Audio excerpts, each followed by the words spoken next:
Hey guys, and welcome back to another video. In this video, it was supposed to be a how to create cash gen, but because I dropped a news video a couple days ago, the Melbourne Stars decided we're going to drop some even more news in, well, not really Melbourne Stars, more so the people associated with the players that play for Melbourne Stars.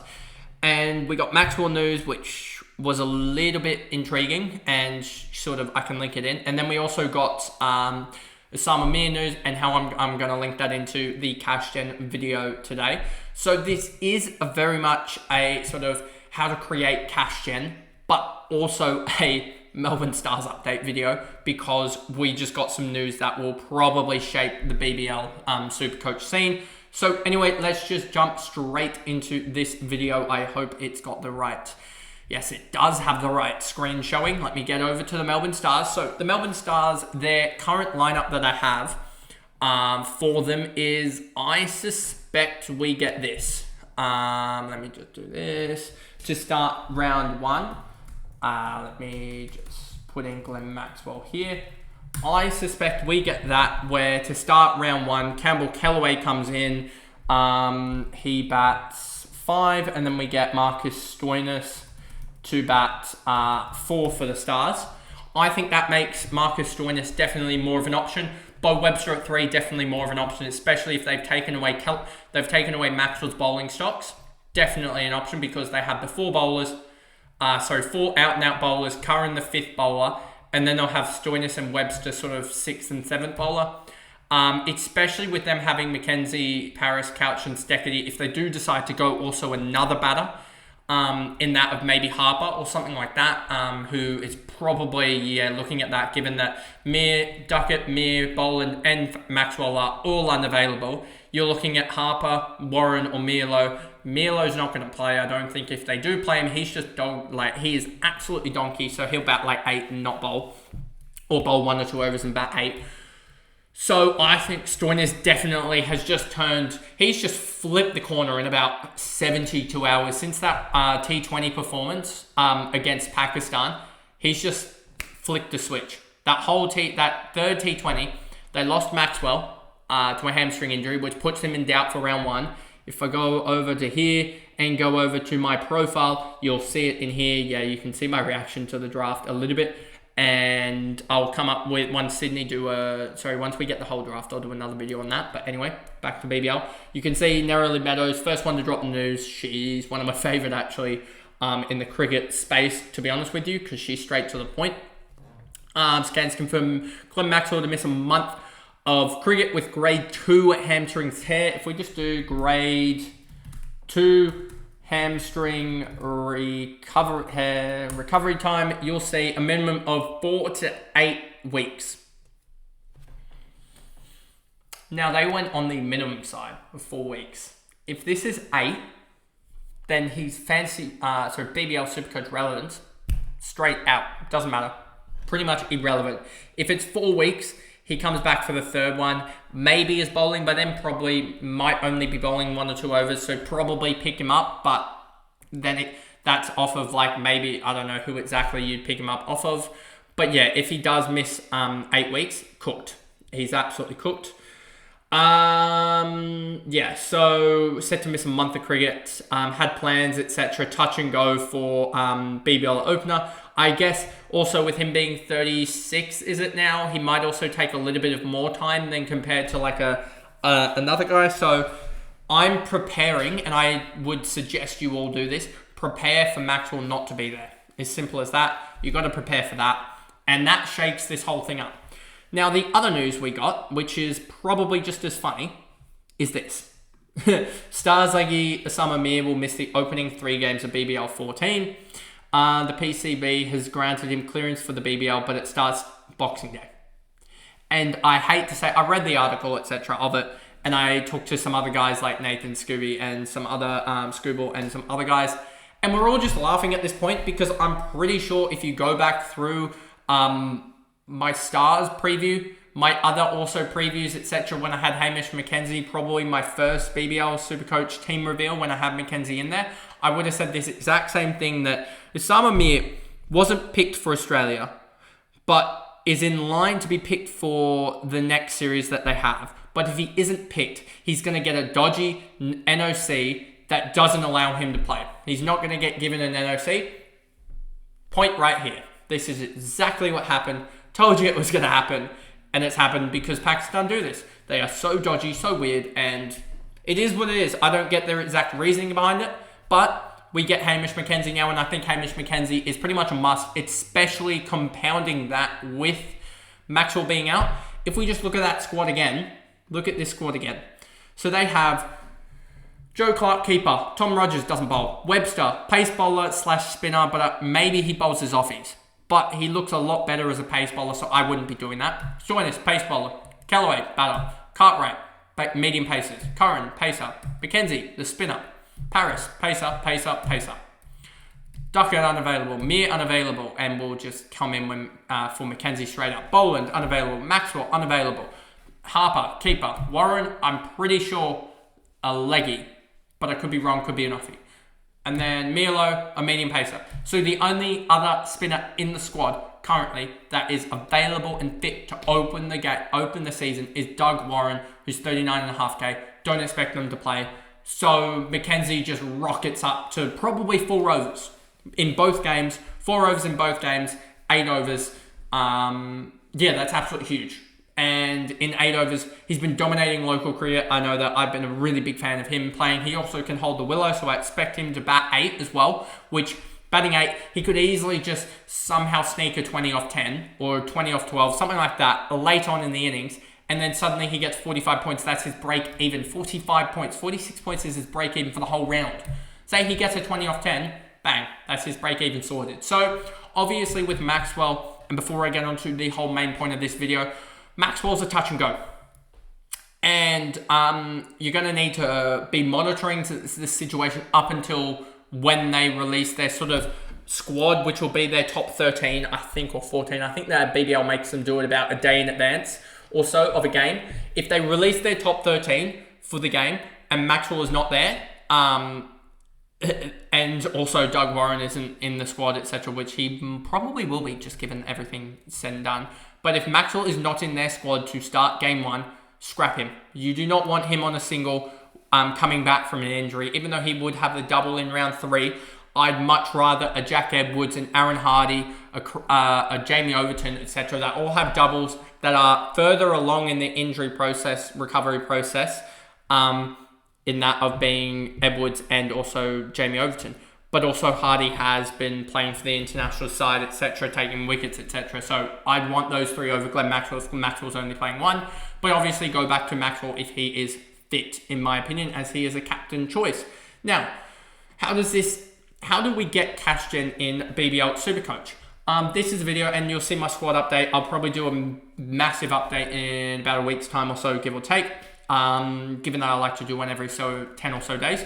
But a lot of people look at BBL SuperCoach in the same way that you look at AFL SuperCoach, NRL SuperCoach, and you go, how are we going to create cash? It's through the rookies, right? That's how you create cash. Now, if you actually look at my squad, there's no rookies there. There is no rookies, no first-time players, because 39.5 Ks and 58.5 Ks, etc., that some of the rookies or returning players that haven't played generally don't play. They just sit there and they wait and they wait. So, especially the 39.5K. And I was talking to Nathan about this actually just within the last hour or so, and I said my strategy is basically I'd rather scrap a little bit of points on field, especially early on, to generate more cash on the bench, and I don't like to go with as few loopholes as I can. The one loophole that I'm going with, and this is because Harper's not going to play, I don't believe. Harper might play if they do decide to go with him over Campbell Callaway, but I don't expect that, and I don't, with me being overseas at the time, and it being about 4 a.m. when this game starts, I think it would be about 3 a.m. in the US when that game starts for me, I'm not going to know, so I don't want to risk it, as well as job security is a big thing. So I'm not going to risk it. I'm going to have Jake Doran here. If Clark wasn't there, this would be Sam Harper. And this would probably be almost Philippi, I'd say. Philippi would be a good shout here, I think, if it wasn't for that Clark induction, but it is what it is. So I think the wicketkeeper position is the only position you can go cheap on the bench because there is no wicketkeeper there that really looks like they're going to get a chance. Okay?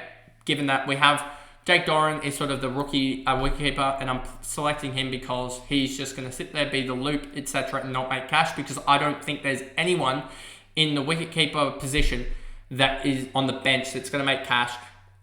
It'll just be starting keepers like Clark, like Hurst, like Philippi, like Pearson, etc., Allsop, etc. They're all going to make some cash, I believe, but I think that Clark is the best one to both make cash and jump off him early, and I'm probably going to jump to Philippi, etc.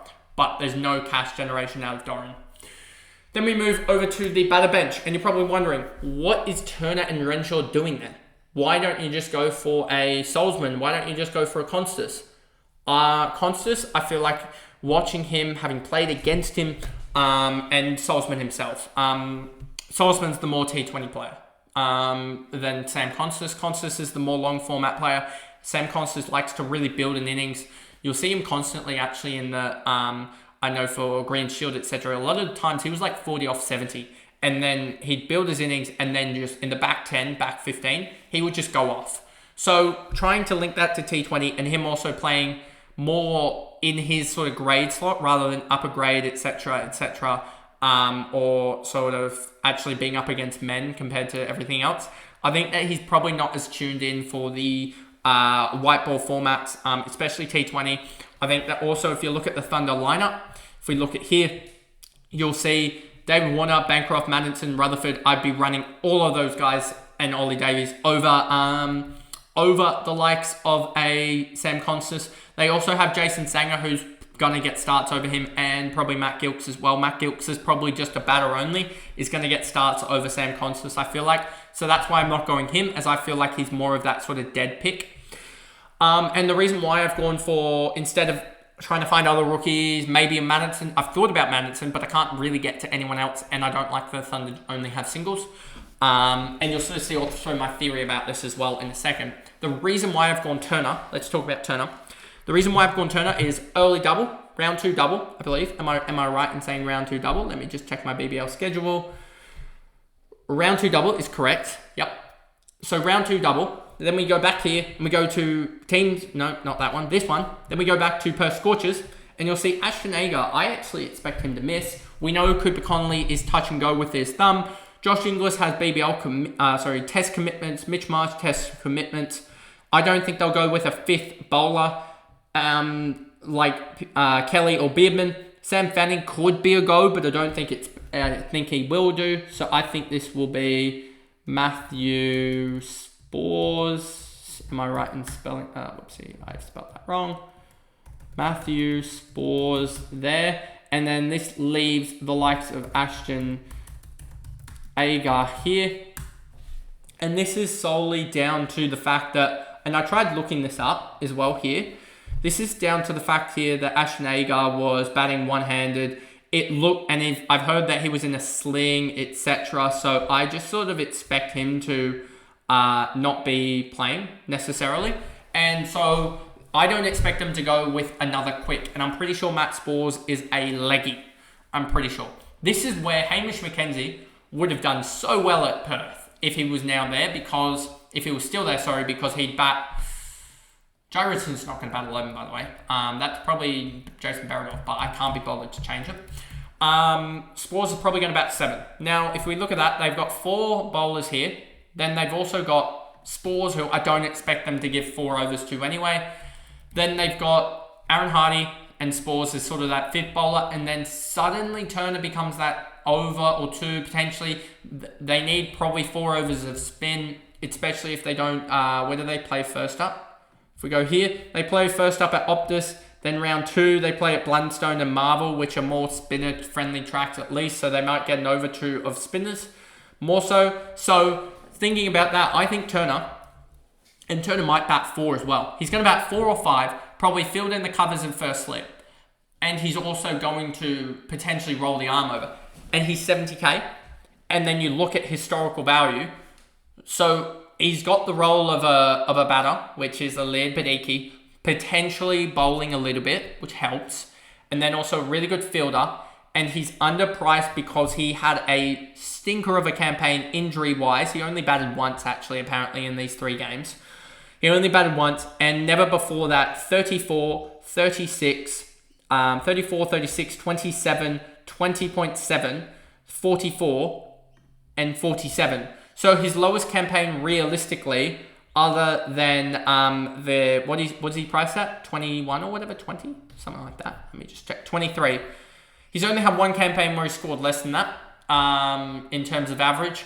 And that was the one where he had 145 points. I think it was this one. Yeah, this one, 20.7. And in that 20.7, he took no wickets, took 3 catches, and scored 86 runs in it with the old run format of scoring. I think he's better than this in terms of that. And I just think he could score really, really well. You'll see here, I think also the strike rate bonus really helps him. And so I just think he'll do a lot better. I also really like their matchups as well. If you go round 1, he's got the Melbourne Stars. Melbourne Stars probably aren't the greatest. Round 2, he's got the Hobart Hurricanes and also the Melbourne Renegades. I don't think they're the greatest as well there. So that's why I would be suggesting to go with Ashton Turner, because I think he's going to probably average in that mid to high 30s, if not 40, give or take, because that's around the range that these guys can go, these sort of batters. And that would be plus 15 or so points, which plus 15 or so points is about 40k cash generation. 40k cash generation is absolutely huge. If you get that out of each one of these guys, 1, 2, 3, 4, 5 guys, if you get 40k out of them, that's 200k. Add 200k to all this, and if you look at it, the Philippines is going to be priced in and around that market anyway. That's my starting keeper. 1, 2, 3, 4, 5. You maybe want Maxwell in there. You get already Stoinis up to Maxwell. And Stoinis and Zampa are going to make cash. But you start making 40k on all of these guys, and that's all that you really need. You probably need about 400k of cash gen to finish out your side. 400, 500k of cash gen to finish out your side. And that's hopefully what we get out of what Richardson, Stoinis, Zampa, McKenzie, Meredith, Thornton, Renshaw, and Turner. What's that? 1, 2, 3, 4, 5, 6, 7, 8 guys there that can all make cash. Plus also you maybe make cash out of guys like Fergus O'Neill, etc. and guys like that. Plus also you're going to have cash regeneration throughout the bench as well here as well over across the season, because you're going to have other guys that make cash in general. Renshaw, another guy, similar sort of theory alongside that of Turner. A guy that's probably going to bat 4, bat 5, potentially even open. I think I have him batting 5 or opening for Brisbane. Where's Brisbane? I have him batting 4 at Brisbane. Could bat 5, but he's going to bat in that top 5, I believe, because Walter's going to bat here. And I think also with Nessa, we probably need to start thinking about what are they going to do with Nessa, because I think he's injured. I believe he's injured. I need to double check that, but I think he's injured. So I'll just put that there. If he's injured, that's probably the lineup here. And then you start to go 1, 2, 3, 4. Walter might bowl is 4 as well. Then you have Jack Wood. But you have Matt Renshaw here. Matt Renshaw could easily, with Nessa out, sneak an over or 2 in the power play or whatever, open the bowling or whatever to sneak through an over, maybe bowl an over in the middle of the park just to sort of get through an over here or there. And suddenly he's getting an over or 2 a game, batting 4. He's a really good fielder as well. So I think Renshaw's a guy that could make some cash here. If you also look at Renshaw, similar theory. Basically the same theory as Ashton Turner. Has the double in round 3 as well, which is an early enough double. But last year averaged 23. Year before that, 42 in 10 games. The year before that, 47 in 8 games. The year before that, 21. So he has had a bad campaign before. The year before that, 47. And the year before that, 47 again. So he's averaged in the mid-40s every campaign bar 1. So I am basing that off of him basically being able to get back to historical form. He's projected to hit a 36, which would be 3.4k. If we look at his season stats and his season projection, I want to say, does it have season projections here? Season stats, potentially, best opponent, etc., SuperCoach, etc. Do we have a summary, etc.? Price, they expect him to actually go up, then go down, then go up again, etc. Who's projected, I don't know exactly, or is this his, etc. So we'll see about what he does, but I'm expecting him to, that might actually be his price last year, maybe, nope, that's his projected this year, but I expect him to do really well this year. and expect a bounce back campaign. So that's why I'm sort of selecting him. Henry Thornton, a bowler, hoping for a bounce back. Averaged 33 last year, but averaged 52 the year before that, 62 the year before that, 0 the year before that, and then 0 and also in 16-17 averaged 35. So I think he's just finally going to get his spot back, and I think he's the lead bowler now for Adelaide, as they don't have David Payne. They also don't have, who else? They don't have Wes Agar as well, so another 2 lead bowlers, and I'm pretty sure I'm missing someone else that they didn't re-sign as well. So I'm really expecting him to lead the line for Adelaide, and that just, when you get job security, like I was saying with Renshaw, job security, but also potential for a really good role. Job security with Turner, really good role. Compare that to Hamish McKenzie, who we're going to have to dump after round 2 or 1 or 2. It's just a lot better. So I think Henry Thornton bounced back. And basically Meredith, similar theory with that he bounces back. 28 last year. He averaged about 40 in the Blast. 45 the year before that. 44 the year before that. 42 or 43 the year before that, 64 and 48. So his lowest years after that are basically 44s, which are like plus 16s. Plus 16 value, that's about 50k or so. That's huge value. And he's a guy that will just accumulate cash eventually over time. And he's got Melbourne Renegades the first game. And then he's got Perth the second. Perth at Blundstone, that's a little bit annoying fixture-wise. But then he also has in round 3 Adelaide, that could be a little bit annoying. And then he's got Blundstone Arena against the Sixers. So yeah, I think he does pretty well there. And then the last guy I'd like to talk about is probably Hamish McKenzie, and just link him into the Osama Mir chat that we're talking about. I think he's a really good option to start, just given that he's going to get 8 overs. Simple as that, bat 8 overs. That's pretty much the prime role you want. Like we talk about Curran having a really good role. If McKenzie can pick up the wickets and bowl his full 8 overs and chip in with some quick runs, he's going to average like 35 or something like that. He could easily average 35 and break even of 46. That's across 2 games. If he averages 35, that's a jump of, 24 from his break even, times that by 200, that's a 5k jump already. He's probably going to have a negative break even then, and then he beat his break even by like 40 or something like that in round 2. Beat his break even by 40 in round 2 potentially. Then that's already a jump of another sort of 8 to 10k. And suddenly you have McKenzie who's sitting at 85, 90k, and you can trade him to a Sixers guy pretty easily in round 3 when Mir comes back.